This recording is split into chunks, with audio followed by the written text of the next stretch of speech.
Welcome to the G5 Hive and our next installment of our Worker Bee series, where we deep dive into the G5 college football landscape for the folks that know the teams the best. Watching us on YouTube, please hit that like and subscribe button. And if you're listening to us in podcast form, please rate and review. Today, we'll be heading over to the Pac-12 conference and taking a look at Oregon State Beavers, who finished 5-7 in 2024. They wrapped up their 2025 spring practice with their spring game on April 19th. We have a special guest joining us today. He is a senior writer and recruiting analyst for the Beaver Blitz, a 24/7 CBS Sports affiliate. He is Jake Hedberg. Jake can be found on X at Beaver Blitz for the Beaver Blitz website there. Welcome to the show, Jake. Appreciate you having me on. It's an honor to be here. We're glad to have you, and we're glad to get to know Oregon State a little bit more, as you guys weren't on our series last year, but we've added Washington State and Oregon State this year, and we're hoping to help our fans of the G5 and the G5 Hive get to know these teams better. But for those tuning in for the first time, can you tell us a little bit about yourself and how long you've been covering Oregon State football? Yeah, so I've been covering Oregon State football for about 2.5 years now. I just graduated from Oregon State this past June, so I've just spent the past four seasons on campus, then just wrapped up school and getting ready for one final season. Well, congratulations getting done with school. Thank you. Appreciate that. Well, let's move over to some Beaver football talk. And for those not familiar with the Beavers' offensive style, how would you describe it? Yeah, it's definitely a run-first team. That's kind of always been the identity of Oregon State. I mean, if you look at historically the running backs, you got Steven Jackson, Ken Simonton, Jaquiz Rogers, and then in recent years, Jamar Jefferson, just guys that were bell cows at the college, at the collegiate level. I feel like that's something that's carried over under offensive coordinator Ryan Gunderson. However, with the new addition in the quarterback room this season, we're kind of expecting that to kind of push from more of a run-heavy team to more of a balanced approach. Well, let's get to the position where it all starts on offense, and that's the quarterback. Early in 2024, the Beavers would start Giovanni McCoy and then Jabari Johnson more, and they would use him more as a rusher from time to time. But by the Purdue game, it was all McCoy. Then mid-season hit, and then we saw things change in that 44-7 loss to Cal. Ben Gulbranson would take the start the following week against San Jose State and finish out the season. Jake McCoy and Gulbranson have found new homes in 2025, and the Beavers brought in Malik Murphy from Duke and previously at Texas. How did Malik Murphy look in the spring? Yeah, he looked a lot better than what Oregon State had at quarterback in 2024. For fans that watched the Beavers play last season, the passing game, to put it kindly, was mediocre. There was no real passing threat, and having a quarterback just as talented as Malik Murphy, it's a game changer. It allows Oregon State to be a lot more two-dimensional offensively. It gives them a presence of a downfield passing game, which the Beavers really didn't have at all in 2024. And through spring camp and the first couple sessions of fall camp, we've seen the ball get pushed down the field a lot more, and that's if you're an Oregon State fan, I feel like that's a reason to be excited. Well, for those who are not familiar with Malik Murphy, how would you describe his game? Yeah, he's a big pocket passer. He checks in at 6'5", 235 pounds. He can run, doesn't necessarily like to. He kind of does that as a last resort. Super talented kid. He's got a really strong arm. In fact, he is, in my time covering Oregon State football, he's probably got the strongest arm of any quarterback I've seen. Another thing that kind of stands out is the way he carries himself. He's a guy who's played a lot of big-time football at some pretty big-time schools and played against some pretty big-time schools as well. So, having that level of talent in the quarterback room is something Oregon State really isn't used to. And I feel like having that ability is going to really help bring attention to this team and kind of, bolster the program as a whole. Well, we saw the Beavers use Jabari Johnson in kind of a rushing situations, and with McCoy and Gulbranson transferring out, I assume that means Johnson's got that number 2 spot locked up behind Murphy? Yeah, and Jabari Johnson's a guy whose passing game has really taken a huge step forward in 2025. he actually impressed us. I thought at times he looked better than Malik passing the ball. You know, this job is obviously Malik Murphy's, but I think Jabari Johnson's too dynamic of an athlete to keep off the field. I don't know how they're going to incorporate him into the offense, whether it's in a 2-quarterback set, if they, have packages, designed specifically for Jabari Johnson. But the way he's kind of performed in spring camp and through the start of fall camp, paired with what we kind of saw towards the end of the season against Washington State, where he ran for, 50-something yards and a touchdown, it's going to be tough to keep that off the field because he might be Oregon State's most dynamic athlete. So you talk about him being dynamic, and Oregon State plays a lot of those late night games. So maybe people on the East Coast aren't familiar with Jabari Johnson. How would you describe his game? Yeah, he's definitely a run first QB. We've seen the passing game take a step forward so far, but I mean the kid's just explosive. He's not afraid to go out there and juke his way, pick up an extra 4 or 5 yards. The passing game, like I said, was shaky in 2024. Everything we've seen so far in 2025 has indicated that should be a lot better. And I think having that passing threat from him, makes him just that much more of a tougher player to stop, because not only can he run the ball, he can also throw the ball as well. So I think he's a name that, while he might not be a bigger name in 2025, I think extending into the future, 2026, 2027, he could surprise a lot of people. Well, let's move over to that running game. And as you alluded to earlier, Oregon State's kind of been known for their strong running game and putting running backs into the NFL. This season, they returned their workhorse running back, Anthony Hankerson. Hankerson had a tremendous 2024 campaign, rushing for 1,078 yards and 15 touchdowns. Jake, how did this running back room look in the spring, and how are they looking in fall camp? Yeah, it's a group that looks pretty deep. Hankerson was a guy who, coming into his time to Oregon State, in spring camp of 24, was expected to be the third back. Then, Damian Martinez transfers out to Miami.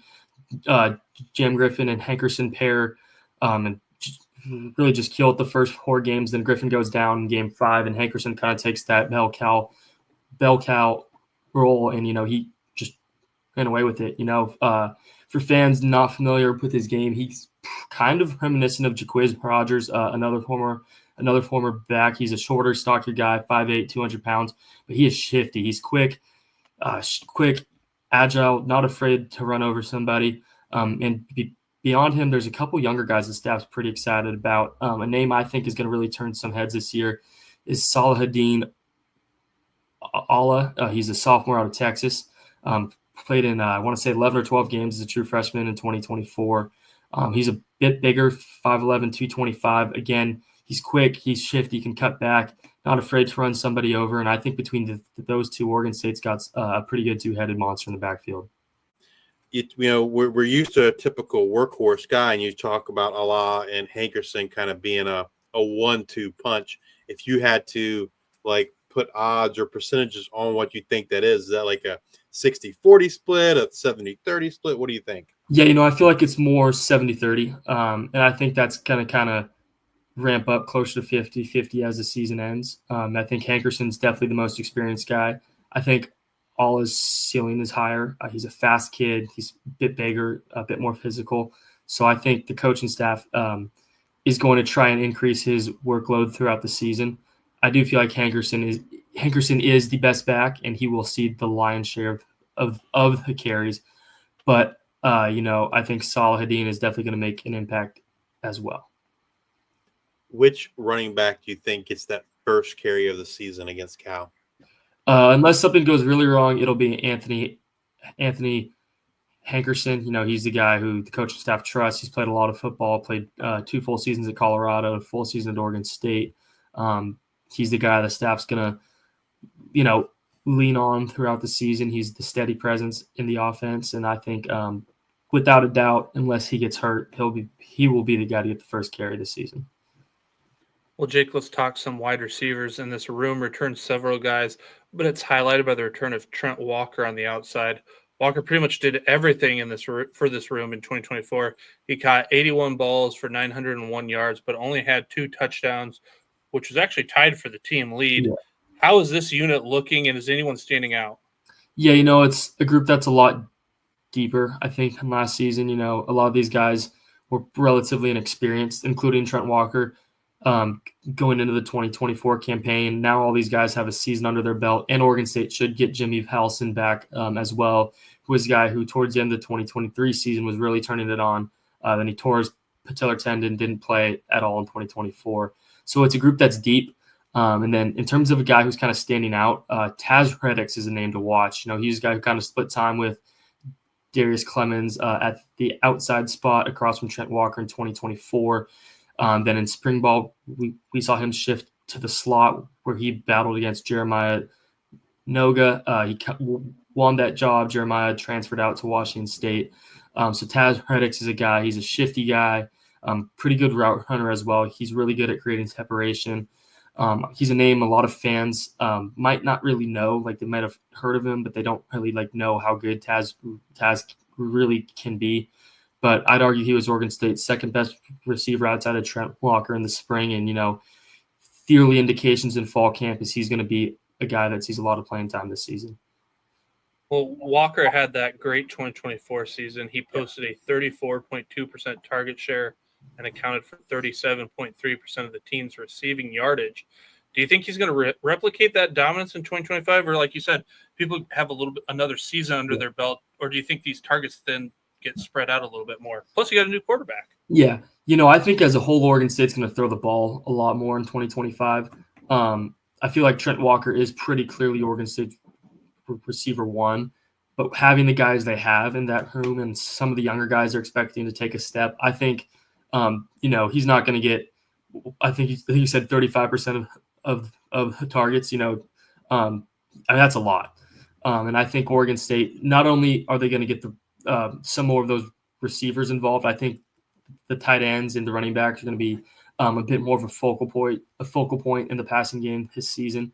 So while he is Oregon State receiver one, I wouldn't expect him to get, one of every 3 balls thrown his way this season. Now I don't want to look too far down the line, but Trent Walker's a redshirt senior this season. Who in this room needs to step up their game this year in 2025 to kind of set the table to replace Walker in 2026 and beyond?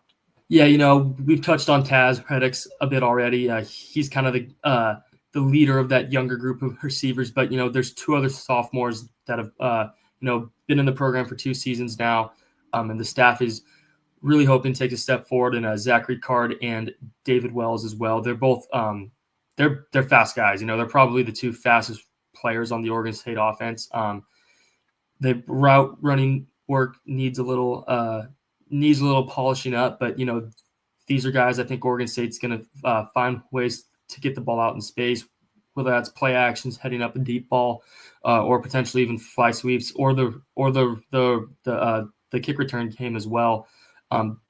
These guys are explosive athletes that I think they aren't going to be counted on to have even 300 yards, 400 yards receiving this year.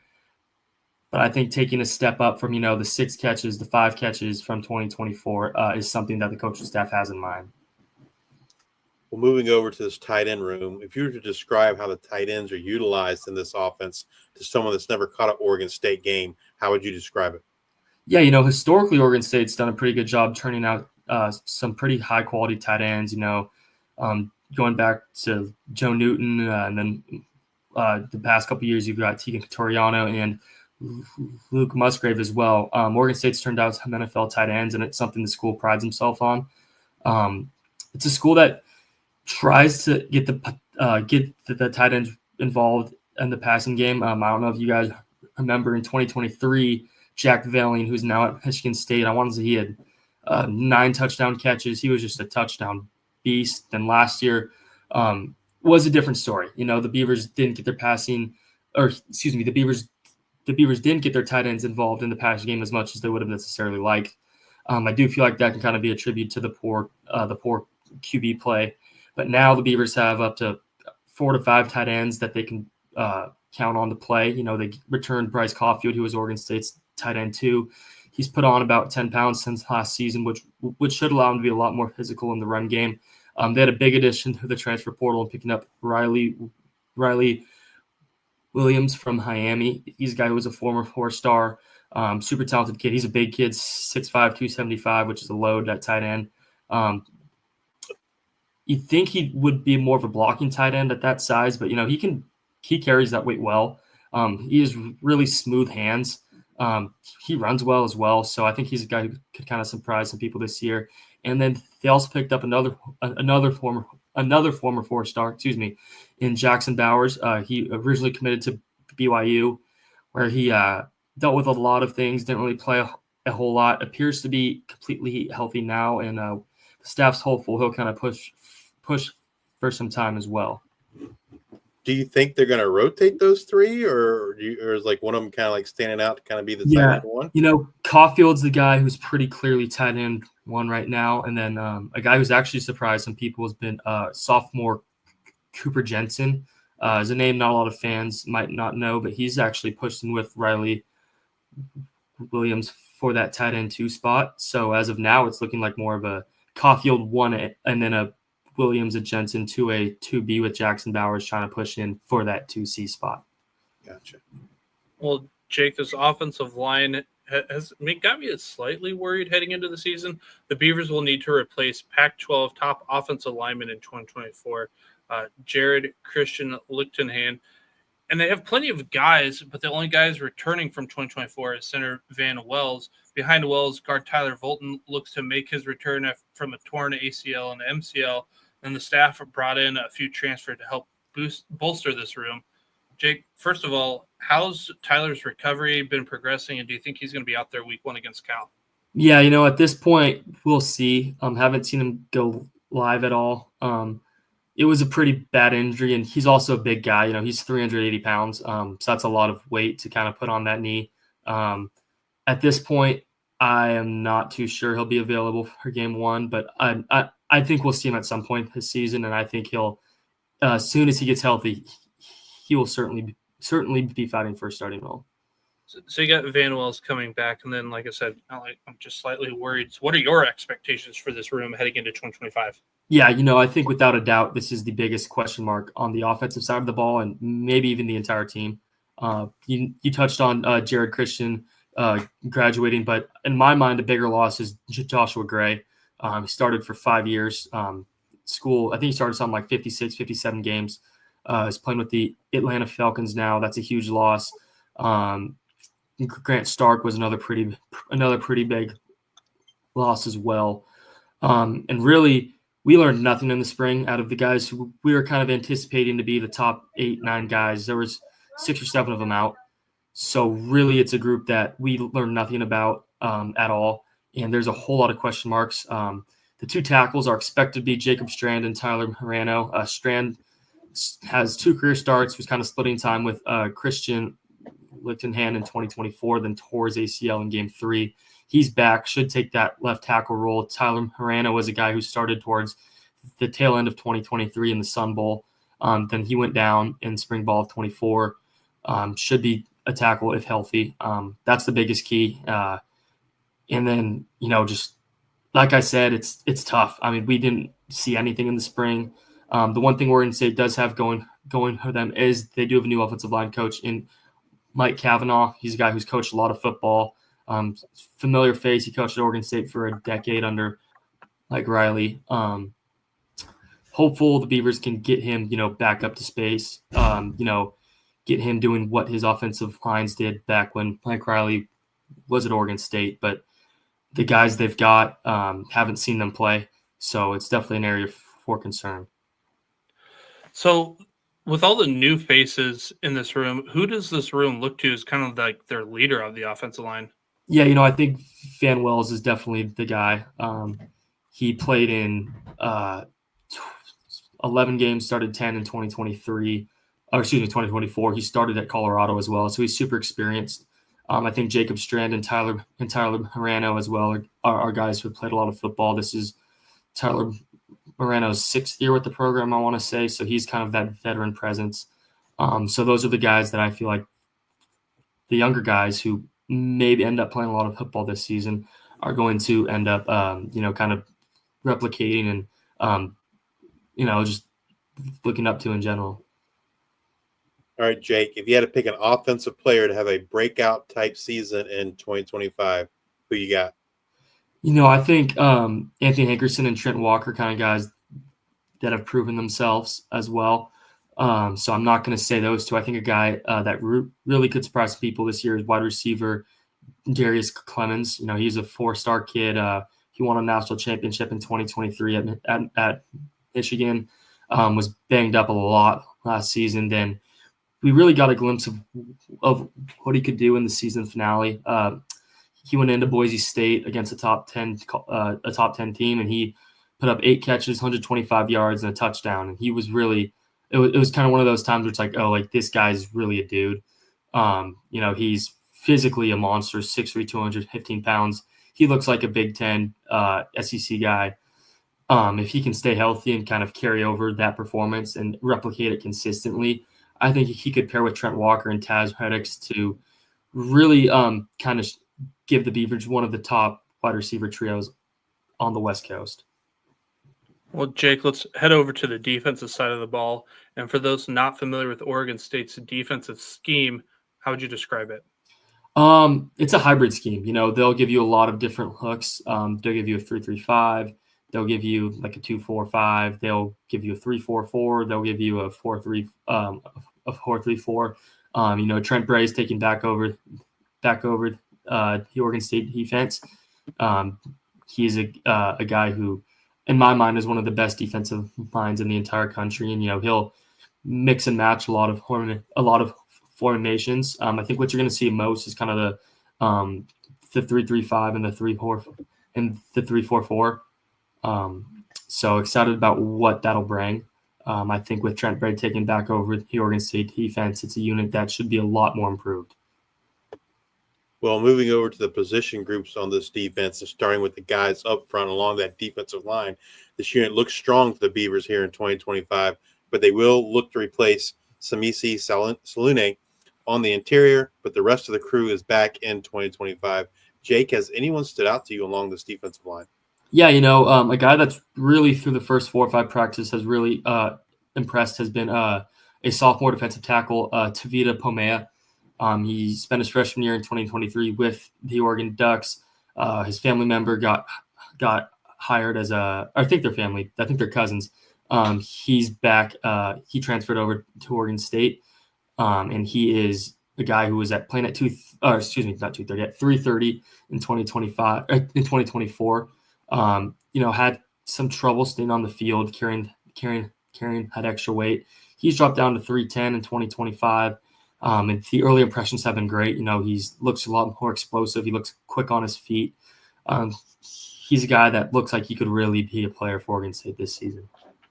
We talked about the guys on the interior. Who on that, edge or defensive end do you kind of see being able to kind of generate that pressure on the quarterbacks in 2025? Yeah, a guy that I've been really high on since 2023 is Takari Hickle. He's listed as an outside backer, but he's 290 pounds. He kind of plays more of a defensive end. Like the guys Oregon State have listed as outside linebackers, there's kind of a D end and an outside backer. It's kind of split up.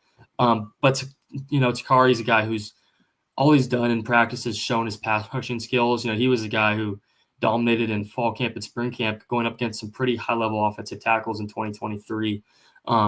We saw him kind of hit his feet wet in some games, finished with 2 sacks, and he was a guy who was ahead of 2024, expected to take on a huge role and perhaps even be Oregon State's best player on the defense side of the ball.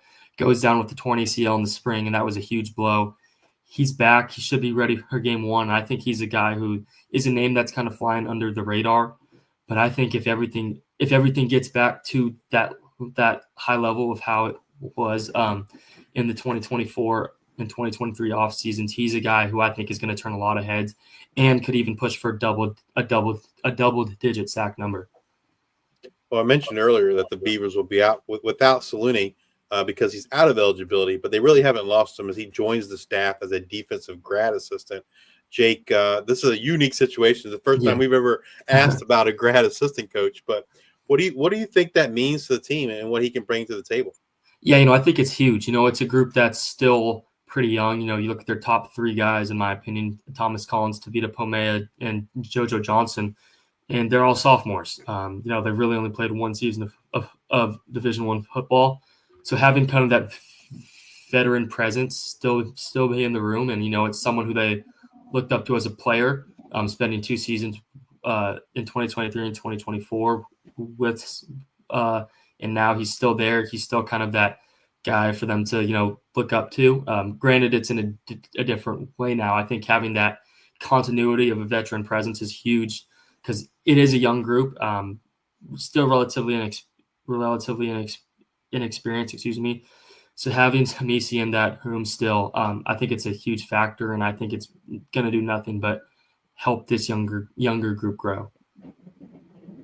Well, Jake, let's take our attention over to the linebacking room now. And the Beavers are going to look for a new inside linebacking duo as Isaiah Chisholm has transferred to UCLA and Melvin Jordan IV is off to Georgia Tech. This room's highlighted by the return of Dexter Foster, who played in all 12 games for the Beavers last season and averaged about 29 plays per game.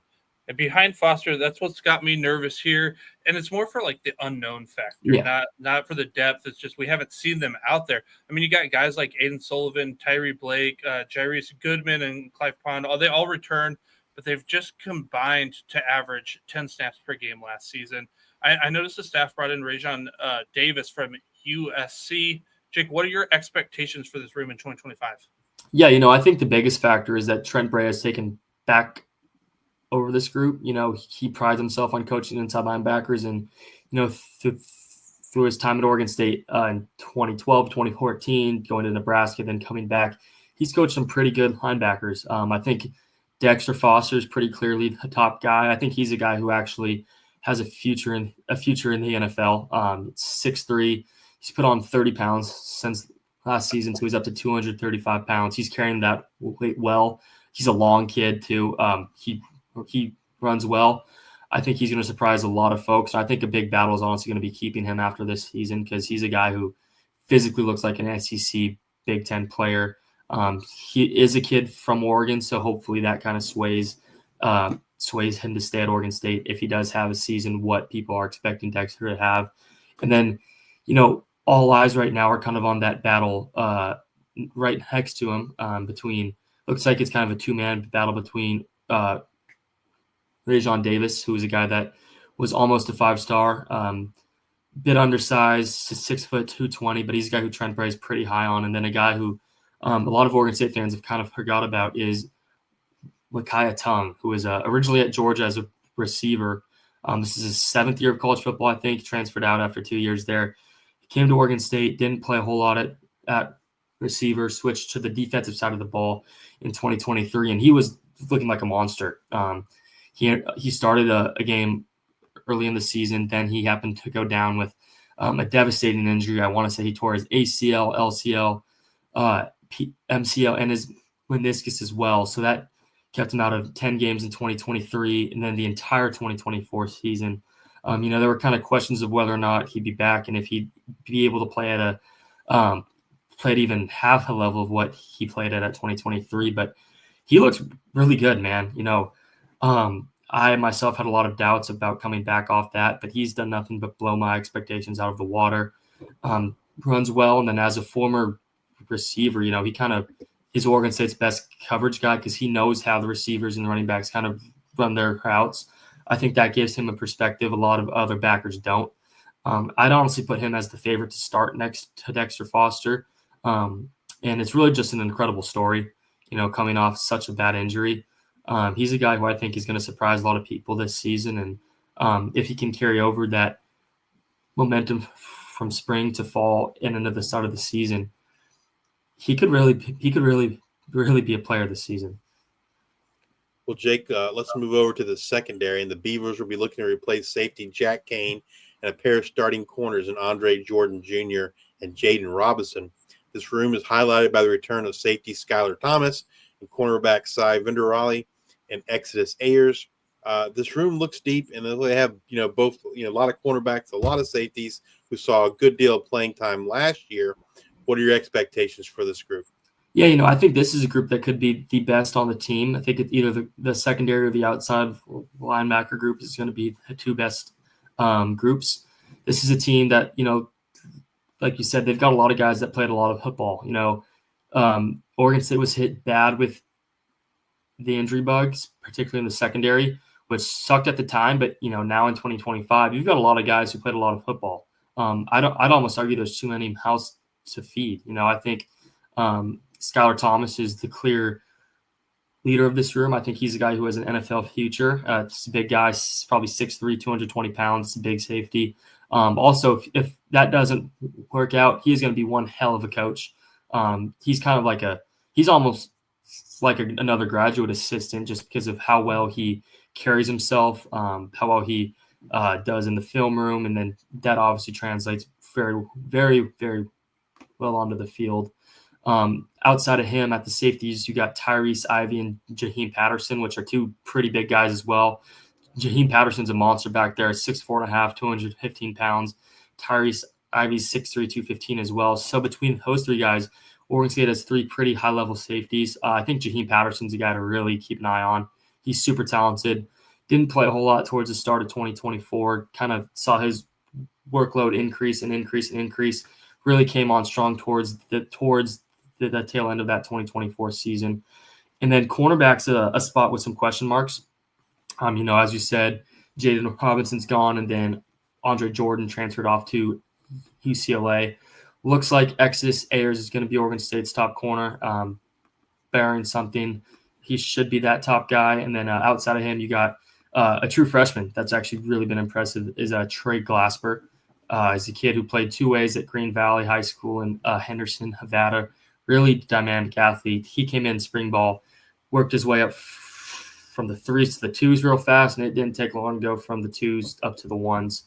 And we've seen that as well carrying over into the fall. I think he's going to be a guy who really surprises some people this season. And, behind them, they've got depth. They've got Jaleel Tucker is a bounce back. He spent his first 2 years at Oregon. Then another talented kid is Kobe Singleton. He transferred from Liberty ahead of last season. Then he was banged up, didn't play a whole lot, redshirted. He looks to be fully healthy, and he'll be a guy who pushes Trey Glasper for a starting role. So it's a deep group. I think it's a group that is going to be counted on to lead this defense. So if everything comes together, and this, like you said, is the strongest position group on the team, it's because who showed out in 2025? I think Jaheim Patterson. I think Oregon State fans know what Skylar Thomas is.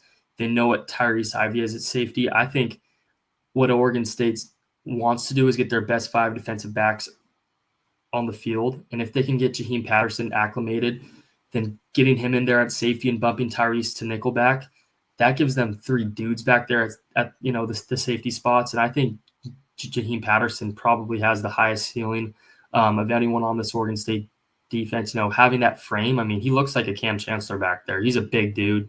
He runs well. He has pretty good ball skills as well. If he can get everything, if he can get everything mentally down, he's going to be one hell of a football player. Well, Jake, if you had to pick a defensive player to have a breakout type season in 2025, who you got? Yeah, I've touched on Takari Hickle, touched on Jaheim Patterson, touched on Dexter Foster. I think a guy who is really going to pop. Actually, I got 2 of them. I think Oregon State's 2 kind of outside backers, Nico Taylor and Kai Wallen. I think those 2 guys are guys that are set to pop. Taylor was a guy Oregon State didn't think they would get him back, and then he got the junior college NCAA thing.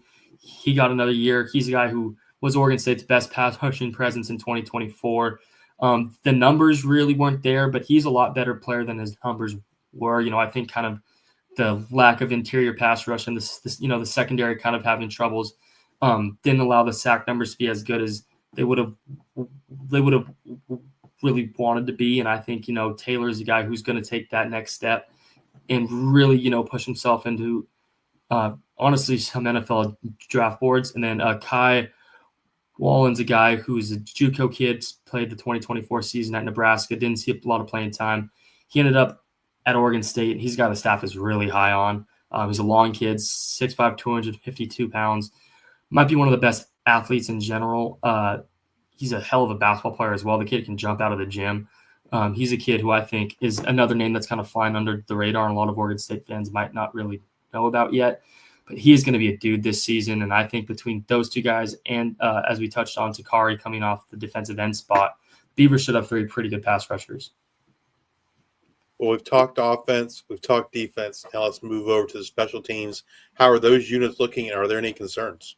Yeah, definitely some concerns. You know, if you look at Oregon State's kicking room, they have 0 career attempts at the Division I level. If you look at their punters, they have 4 career punts. So definitely a lot of question marks. You know, Caleb Ojeda looks to be Oregon State's pretty clear top kicker.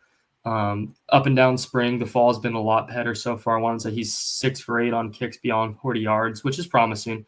But again, you know, it's a lot different kicking in front of just your teammates and coaches than going in there on the Saturday night, kicking in front of 40,000 screaming fans. So really there's no real way to know how good the kicking and punting situation is going to be until the game starts, but it's an area of concern. You know, outside of offensive line, I'd say it's my biggest concern on this team. A cool story about Oregon State's special teams room is long snapper Dylan Black is back. You know, he's entering his 7th season of college football. This will be his, I want to say his 5th season starting. He missed the entire 2024 season because of a testicular cancer battle. So he's back, cleared, looks to be 100%. So it's just a great story. And, you know, I think he's a huge guy to get back in the locker room. And I think every Oregon State fan is really excited to see him get back out there against Cal, because it's a kid who's gone through a lot. He's worked his tail off. He's fought through chemo, and now he's back. He's ready to go. And, you know, it's an exciting story. It's a great story. Excited to see him get back out there. Well, now that fall camp is here, which position group or groups do you think is the most concerning heading into the season? You know, definitely the offensive line. You know, we've touched on it. They've lost 4 starters from 2024. It's a group that didn't get a lot of their top guys playing in the spring, and even now in the fall, they're still kind of ramping those guys back up. You know, whole lot of question marks. You know, Van Wells at center is the one certainty. It looks like Jacob Strand at tackle is pretty close to being, you know, kind of locked in there as well. But depth and health is a huge question mark. Not a lot of these guys have played a whole ton of football. So the offensive line is, without a doubt, the biggest question mark. In today's age of NIL, revenue sharing, and the transfer portal, what has Coach communicated, like his recruiting philosophy is? Yeah, you know, I feel like Oregon State's still a place that kind of prides itself on being development first. And I think that they're still high school heavy. You know, if there are spots that, you know, need to be addressed now, they will go and get guys. I think they've shown that with the quarterback room, you know, bringing in a 4-star transfer quarterback. I think they've shown that with the tight end room. But all in all, I think recruiting still, recruiting from the high school level is still kind of the big philosophy, you know, trying to get a class of 20, 25 guys.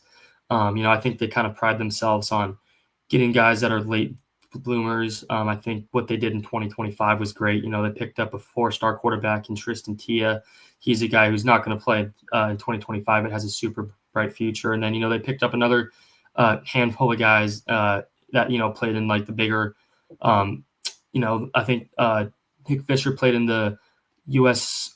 Army Navy game. I don't know which one it is. He played in that game. And then a tight end, Tiandre Waverly, played in the Under Armour game as well. So, you know, they're still recruiting at a high level, which is a promising thing. And because, you know, I feel like a lot of people were doubting Oregon State's ability to recruit at a high level because of the whole conference thing. But, you know, through one season, it doesn't look to be affecting them too badly.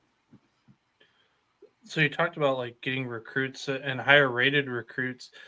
Have you noticed that, like, you know, when it comes to the G5, a lot of the P4 schools, anybody who's on an All-American first team all-conference is gone. They go up to the P4.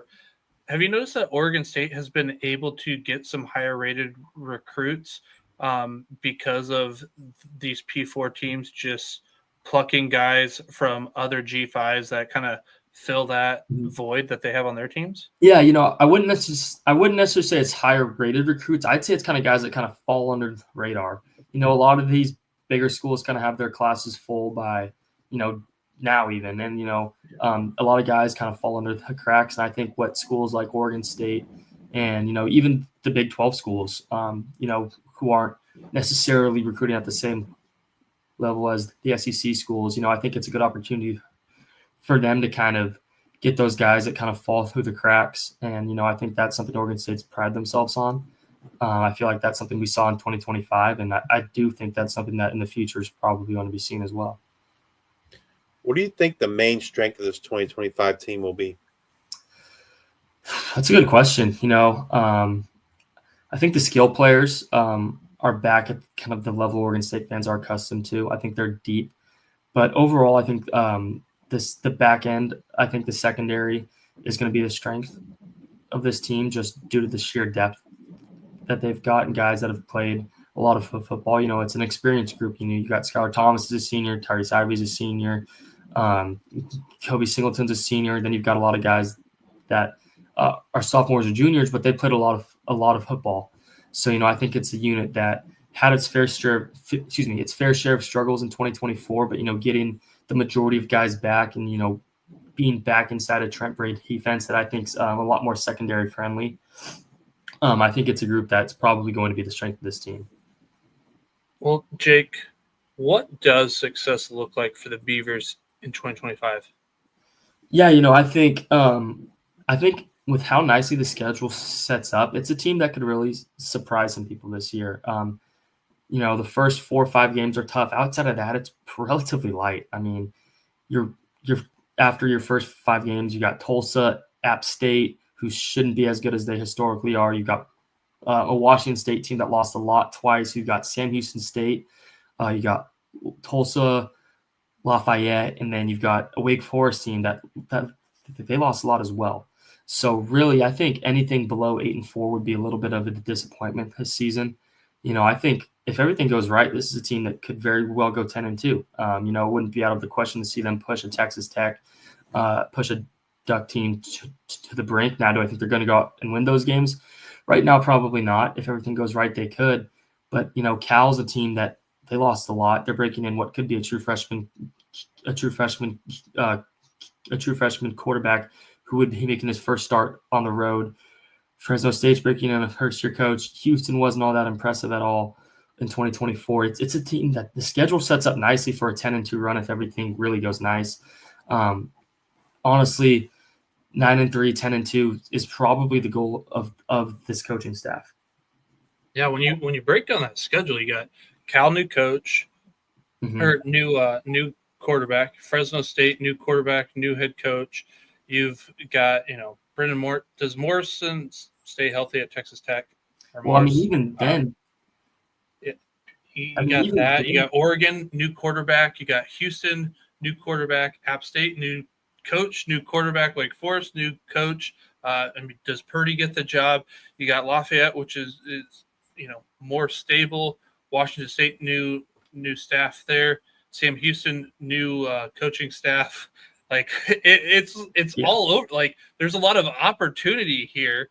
When you're looking at that schedule and you said, hey, the possibility is 10-2, that's realistic. Yeah. Maybe at the top end, is there a part in this schedule that you're like, this is the breaking point for our season? Or if we're going to get to 10, we need this stretch of games. Yeah, I think what Oregon State needs to do to get to 10 is get through their first 5 games at 3-2.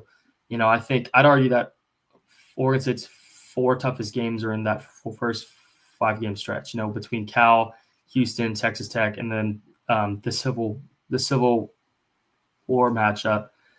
Those are probably the 4 toughest teams. Now, like you said, I mean, those teams have lost a lot. I mean, Cal, not only are they breaking in a new quarterback, they're breaking in a new offensive coordinator and a new defensive coordinator as well.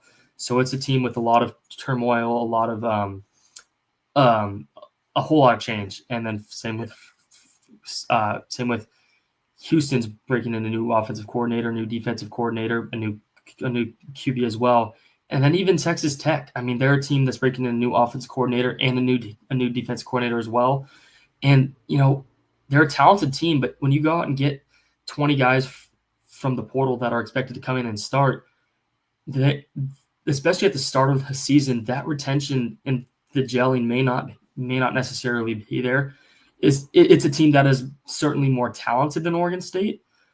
But, if they come out and have issues their first couple weeks, it wouldn't shock me to see an Oregon State team that's got a lot of continuity. And then it's a talented team. If the offensive line gets right, I wouldn't be shocked to see Oregon State go in there and pull a shocker. Now, do I think that's going to happen? Maybe not.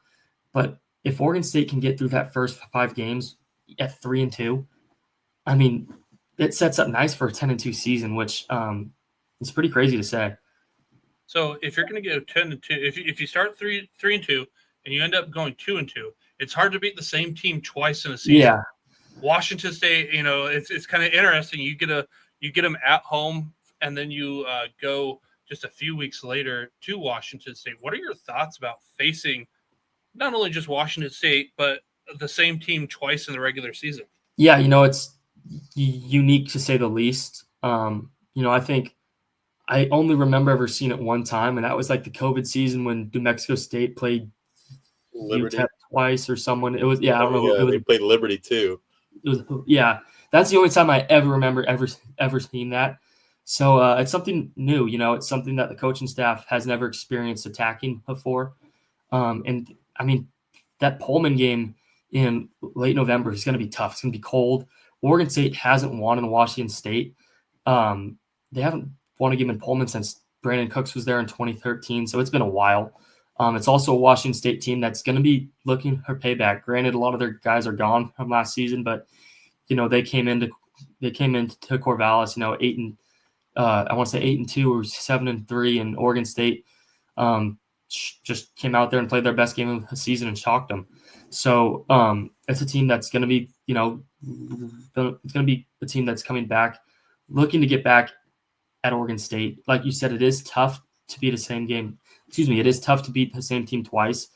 And, I'm just curious to see how the staff attacks that, because it's something they haven't done before. It's something that a lot of fans haven't seen ever. So it's new. I almost don't even know how to answer that, because it's so much of an unknown, but it'll be interesting to see. Yeah. Cause sometimes when you might face somebody in a conference championship game or you might see them down the line, you kind of hold a couple plays back. Like, hey, we don't want to show our hand here, but then you kind of play them so far towards the end of the season. And then you have just 2 games in between your next one. So it's like, do they even hold any plays back? Or are they like, hey, here's our cards, and we're just going to outplay you the next time? Yeah, I feel like you got to say hey, you got to go all in. I feel like for a school in Oregon State's position, you got to make as big a name for yourself as you can, particularly with the whole conference deal.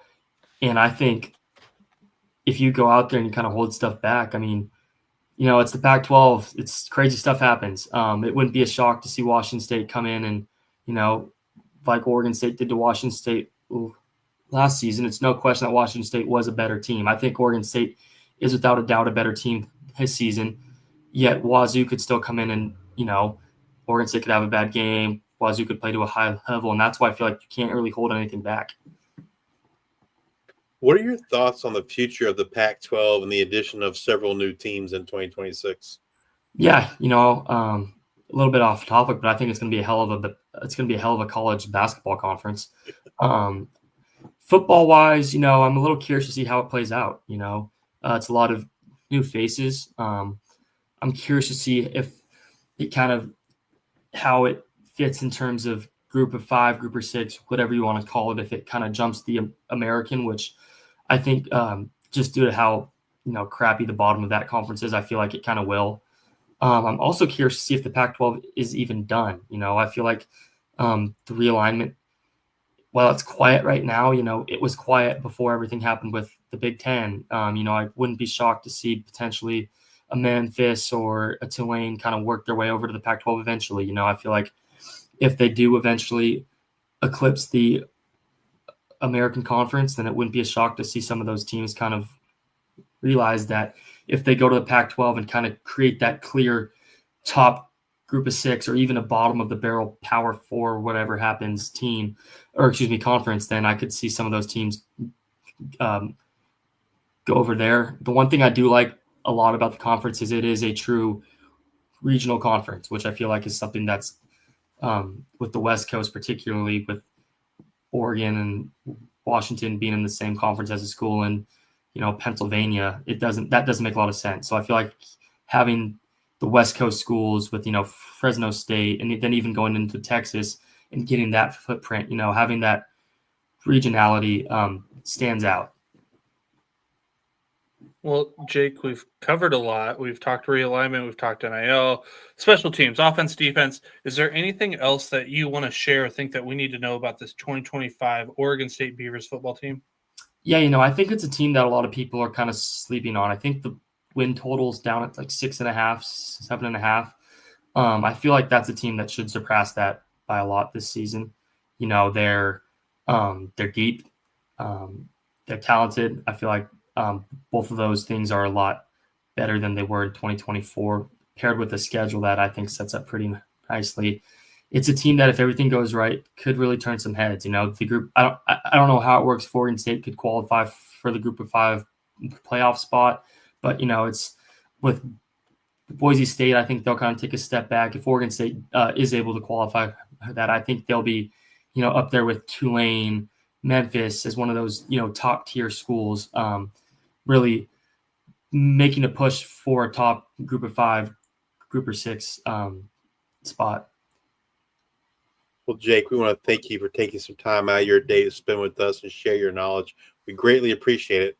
But before we let you go, we want to give you an opportunity to share with the listeners where they can find your work, maybe some things you have coming up or that you're working over at Beaver Blitz. Yeah, so our content is all on 24/7 Sports at beaverblitz.com. Our Twitter as well is posted right down there. If you're looking for the top content on all things, football, basketball, baseball, and even conference stuff, it's the best account to follow on Twitter because it gives you the best content on Oregon State. For fans right now, just kind of curious to what kind of content is being put out. It's just like our daily practice, our practice reports, which kind of go over how things are playing out through each and every practice. It's really the only spot to get the best in-depth content. And if you're a fan on the fence, I would highly recommend it. I believe the next 2 days, the 6th and the 7th of August, we're having a 50% off sales. So it's a great time to go ahead and subscribe and get the best content on Oregon State athletics. Well, thank you again, Jake. And if you're watching us on YouTube, please hit that like and subscribe button. And if you're listening to us in podcast form, please rate and review on Amazon Music, Spotify, or Apple Podcasts. Thank you all for your support. Until the next time, we are the G55. OSU, our hats are off to you. Beavers, fighters through and through. We'll cheer for every man, we'll root for every stand that's made for old OSU. Watch our team go tearing down the field. Men of iron, strength will never yield. Hail, hail, hail, hail, hail to old OSU. Absolutely. OSU, fight, B-E-A-V-E-R-S.